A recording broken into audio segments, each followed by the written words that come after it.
Uh, Thanks, Pascal, and thank you to the organizers for having IATA present at this webinar conference. I must say I've been very impressed with the comments and with the content of the different presentations so far, and it's a hard act to follow after Michael. But we have a few slides, so my colleague. Matteo Zanarini is also on the call. I'm not sure whether you can see his video, but I'll go through a few slides and then Matteo will talk a little bit about the impact on the Pacific Islands. So just to share my screen and to confirm that everyone can see it. So just to lay things in perspective, I'm going to talk a little bit about the priorities for air travel recovery. And before we do that, just a quick word on IATA in brief. I'm not sure everyone's familiar with IATA, but we are the global trade association for the airlines, world's airlines. We have about 290 members, and we are spread pretty much across the globe. And in the Asia Pacific region, we have a regional office in Singapore, which is where I'm based, but closer to the Pacific Islands is where Matteo is based, and he works out of our office in Sydney, Australia. So our mission is to basically represent and serve the airline industry and to work together for a sustainable future. Now, as I think many of you can guess, the impact of the virus has been, catastrophic for our industry, like almost everyone in the travel and tourism business. And so we are trying to work with our member airlines and seeing what we can do. First, we started by an orderly shutdown of the industry. Priority was to make sure that the passengers and crew were safe. But then with our members, we are working on, okay, what else can we do to prepare the industry for restart and now eventual recovery? So when I talk about member airlines in the Asia Pacific region, we have about 45 airline members, and you'll recognize a few of the logos from the Pacific Islands too. And we are very proud to say that almost every Pacific Island national airline is a member of IATA. So Matthew will talk a little more about that. So we in the industry, we tend to sometimes just talk among ourselves. So we decided to first of all talk to passengers, the air travelers, and what do they think about COVID and the impact, and what did they think about recovery? So we have taken a number of surveys over the past year, and as you can see from this, about 60% of them, passengers say, or people say that they would wait 2 months or less to travel again. So there is this desire to travel, and today a lot of families and businesses have been kept apart because of the COVID restrictions, and so many of them would like to reconnect with family and business partners. But when they talk about travel trends and when the people look at all the restrictions in place today, about 85% of people have said that they will not travel if there's going to be some quarantine involved. And so this data has really influenced a lot of where we have put focus and where we have worked with our industry partners into seeing what can we do to eliminate or reduce quarantine, while understanding that governments, they have the full right to have elimination or containment policies that Michael spoke about. But then what can we do to try and eliminate quarantine when the time is right? The last thing that the passengers also told us that about 80%, 4 out of 5, are comfortable using an application or digital credentials. And I think some of the speakers before me had spoken about that. And so what we have done is we have incorporated this because we had thought that people would not be willing to share data. And that has been proven. A lot of them say that, look, I want to be in control of my data.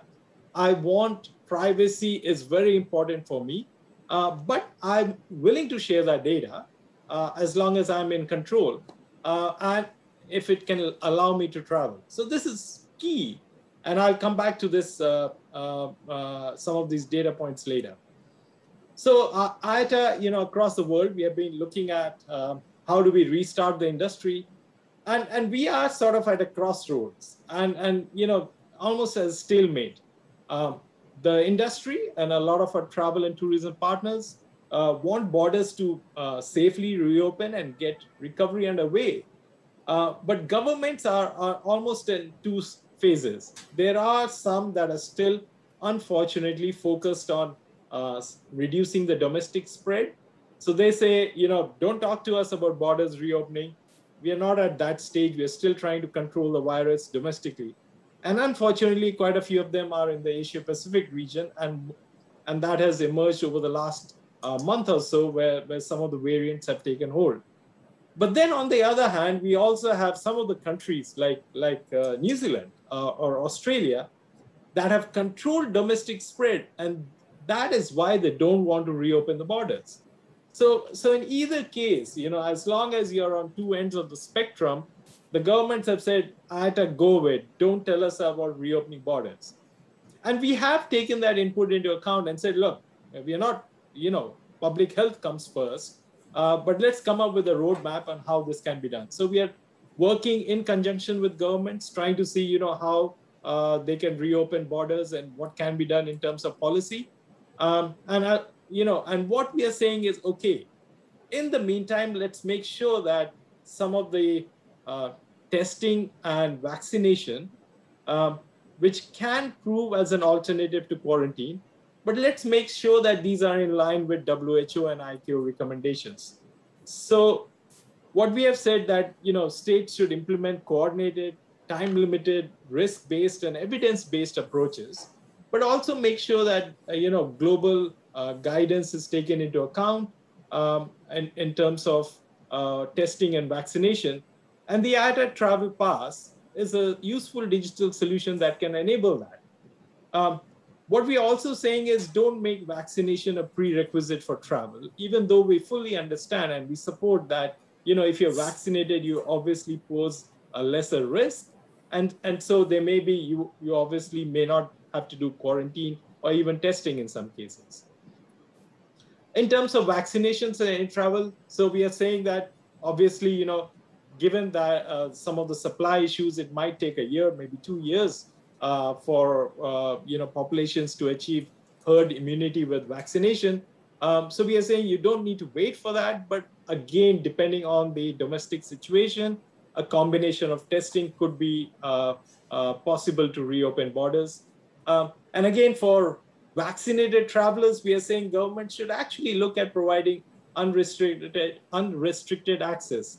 Now, I must caveat that with this is obviously dependent on the risk appetite of the state and of the domestic situation. What are the other tools in place like contact tracing?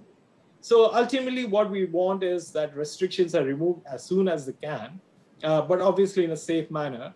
And also at the same time, we are saying that aviation should be prioritized after, of course, the frontline workers and the at-risk people have been vaccinated. And we can work with the industry on a blueprint for implementation. When it comes to testing, and I think there was an example of a trip that was given earlier today of someone vaccinated who had to undergo a PCR and antigen test pre-departure, and again, an antigen test on arrival. There are even worse examples than that. There are cases in Asia where even if you're vaccinated, you have to take a pre-departure PCR test, an antigen test on arrival, a PCR test on arrival, 21 days quarantine with 2 more PCR tests. And so what has happened is every state has implemented their own testing regimes based on their own risk appetite. And this has led to a lot of confusion among the passengers who are still trying to travel as to what the testing regime is required based on their origin and destination. And that is where the IATA Travel Pass, frankly, comes in. So what is the IATA Travel Pass attempting to do? And let me caveat this again by saying the IATA Travel Pass is not a vaccine passport. It is not a free pass to travel anywhere. What it does is it tries to provide a facilitation solution so that governments can implement the border controls with confidence. And passengers can use it with confidence. So the key issue that we're trying to resolve is that governments need to have the confidence that anyone coming into the country is not bringing in the virus and has adhered to the testing or vaccination rules that they may have set up. For that to happen, what we are saying is you need to have confidence, you need to have a digital solution, and that is linked to the passenger's identity. And I'll come to that, why we are saying it. But then also you have to try and make sure that as many steps that can be taken off airport are done so. Because the last thing you want is any congestion at airports and people congregating at airports where, again, there could be a risk of spread. So the IATA Travel Pass, again, is not just a vaccine or a testing certificate. One of the key components of the IATA Travel Pass is a registry of health requirements. Again, if you recall what I just said about the different testing regimes, for passengers to keep track of what are the different testing requirements or vaccination requirements is almost impossible. For airlines also to keep track. So what we have done is we have developed a database which is built on a thematic database, which used to be a repository for entry restrictions. We have added health data to that, so that this database is actually a database of all the testing or vaccination requirements, health requirements to enter any country across the globe.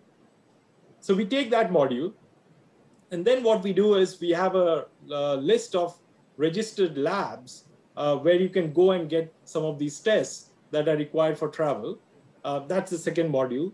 The third module is we provide a technology solution to these labs so that they can issue a test certificate, a digital health certificate. And the last is the IATA Travel Pass, which is something that is maintained by the passenger, which includes his or her digital identity, like a digital passport. It also gives them access to information on what is the testing requirements, and also includes a copy of the digital test or vaccination certificate. So how this all works is basically an app on the phone. We are showing what looks like an IATA Travel Pass, but in the future, it would be part of your check-in or boarding application that is offered by an airline. So the first thing is you create a digital identity, you get your itinerary, and then it tells you what is the kind of testing or vaccination you need. Based on that, you go to the lab, you do some authentication to make sure it's secure, and you get your testing or vaccination certificates into the phone. And then what IATA does is it checks the test or the vaccination results against the database, the thematic database, which is a rules of entry, and the passenger basically gets an okay to travel or a not okay to travel. And finally, the passenger has the ability to share that digitally with airlines, with border control or airports. So essentially, it's taking a paper-based process that we have in most places today for cross-border travel and making it in a digital way, in a privacy-protecting manner, and in something that is secure.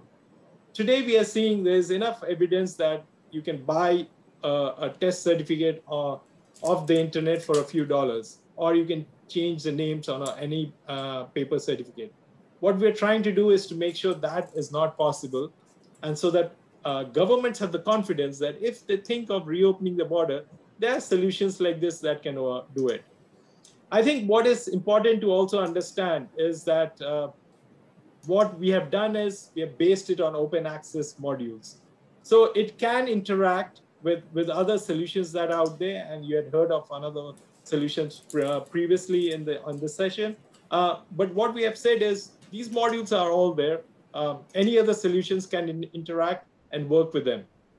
IATA's goal is not to dominate the world in terms of the IATA Travel Pass. What we want is solutions out there that can help start our industry, and we're not even looking at making money out of this. So we are doing a number of trials. I've listed about 30 odd airlines that have announced trials. but we have other airlines across the world that are also looking at it, and we are proud to say that the airline response has been very positive. The whole reason IATA went into this, because this is not an area typically that we develop products, it's because the airlines asked, our own members asked us to do something about it. Key for this to work is for governments to accept it, because if governments don't accept it, then it's no use. You might have the IATA Travel Pass or any one of the other passes, but if you reach the other side on the border, and if they ask you for your paper certificate, then this whole electronic process fails. So we are working with governments across the world, including many of the governments in the South Pacific, and we hope to get the approval that an electronic solution like this or any others is acceptable instead of paper. So we do just a couple of more slides. We are working with tourism bodies like APEC and ASEAN. We are trying to sort of give them guidance on travel policies, on travel bubbles, on vaccination certificates, on standardization of testing certificates. And say for ASEAN and APEC, we have also proposed the idea for an APEC-wide travel bubble, which is nothing other than a bilateral or multilateral agreement to reopen travel gradually based on certain conditions. And for the passengers at large, we have worked with the UNWTO on a destination tracker where passengers and even airlines or anyone in the travel and tourism business can go and get information on what are the regulations and what are the health indicators so that they can make knowledgeable decisions on where to go from there. So this very quickly was a broad brush of some of the activities that we have undertaken. And to talk a little bit more about some specific messages for the Pacific Islands, can I request my colleague Matteo to take it on? Please go ahead. Matteo? We can't hear you, Matteo. Can you hear me now? Yes. Yep. Yes. Sorry for that. Always technical issues. Thank you very much for your time. I'll be very quick because Vinoop has been very thorough in our presentation. Just a couple of things. From an IATA perspective, the Southwest Pacific for me represents actually 11 member airlines. So out of the 45 that Vinoop highlighted, 11 belong actually in the Southwest Pacific, which is Australia, New Zealand, and majority of the Pacific Islands. The key challenges that we've seen, and a couple of messages that I wanted to highlight, is that we've already seen, especially in French Polynesia, some steps taken whereby the government has taken a matrix, or have put in place a matrix to measure the risk and then implement a strategy to reopen the border and allow for tourism to flow back into the country and flow back into the economy. So we've seen some slight steps and some slight movements, which is good. And of course, we've got the travel bubble between Australia and New Zealand, which have been very, very important and quarantine free. But I think what is lacking, and what I probably would like to recommend and what we would like to see, is that it's more of a collective approach. Even though we've seen that there have seen some spikes in the cases in the Southwest Pacific, but overall, in comparison to many other areas around the globe, the Pacific has been very good in controlling the number of the spread of the disease. The discussions are bilateral, but maybe there should be some more discussions collectively to maybe see if we can open up more regionally to start off with, but open tourism to those islands that are really in need to get those tourism dollars back into the economy. And so therefore, the recommendation is more conversations, especially need to be had with the neighbors of Australia and New Zealand in that respect. I don't think there is any expectation for borders to be reopened immediately globally, but I think a progressive and risk-based approach is what is needed. And the other challenge that represents, of course, is that today it's very much in the hands of the health officials, particularly in Australia and what we've seen in New Zealand. And therefore, to understand their way of thinking and understanding their planning is exactly what also Vinoop was mentioning, is that what we're trying to do is to collaborate with the government, collaborate with the key department, especially with the health department, to understand what is going to be the risk-based approach, or how they will feel most comfortable in allowing for those borders to reopen.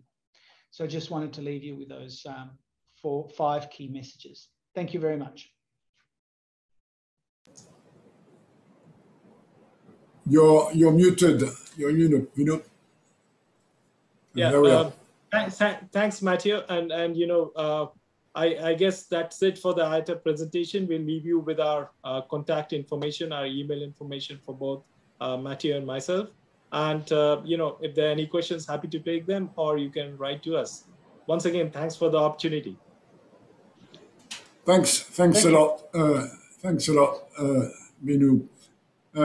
Before we move to the next presentation, just one question for you. So this app is now available. How connected is it, or is it meant to be, with the ICC IOK, with the EU Green Pass, with whatever North American compatible certificate between US, Canada, and Mexico? What's your sense of the way to go in this area? So it's an excellent question, Pascal. And I must say that, so one of the things I want to clarify is you will not see the IATA Travel Pass as a standalone app. It will be integrated with Airline app. So it'll work in the background. You probably will not even feel it happening. You will not see any IATA screens. So if, say, you're checking in on, say, an Air France app, you will see this will be working in the background. When you choose your seat, it'll also tell you, oh, by the way, you need a test. Here's the nearest test center. And once you get the test, it will say automatically that you're okay to board the plane. So it should work in the background. So that is why we are not too concerned that, you know, you will have you'll have different solutions. Similarly, we understand, you know, you heard about the AOK. You must have heard about other passes like the Common Pass and others. Different airlines may choose to implement other solutions. Our goal is that we are offering these modules so that different airlines or entities, or even hotels down the chain, or tour operators, we could very well imagine that, you know, in order to check into a resort, at some stage, you may have to prove that you're vaccinated or you have a test certificate. So we think our solution is modular enough that it can be expanded to others, and it's built on open standards, and any other solution or any other certificate that's out there, which is built on open standards, can work together. Yes, today it's very confusing, even when I explain this to my family, as to how this will work. There's so many other options, and they have all heard about the term vaccine passport, EU passport. And my first reaction is passport is a misnomer. It's not a passport, it's a wallet of credentials. And yes, they need to work with each other. They're probably not working as much as I would like them to be, but we are hopeful that the world, this is all in the initial development phase. I'm sure we'll settle into a new normal where there are a few different solutions that complement each other. Very much. Thanks very much. And at least for bringing some clarity, as if you were talking to your family. Well done. Well done. We'll now move to Stephen Pratt, who is a professor at the University of South Pacific. And before we move to François Béhu and Sandrine Bellier. Stephen, floor is yours.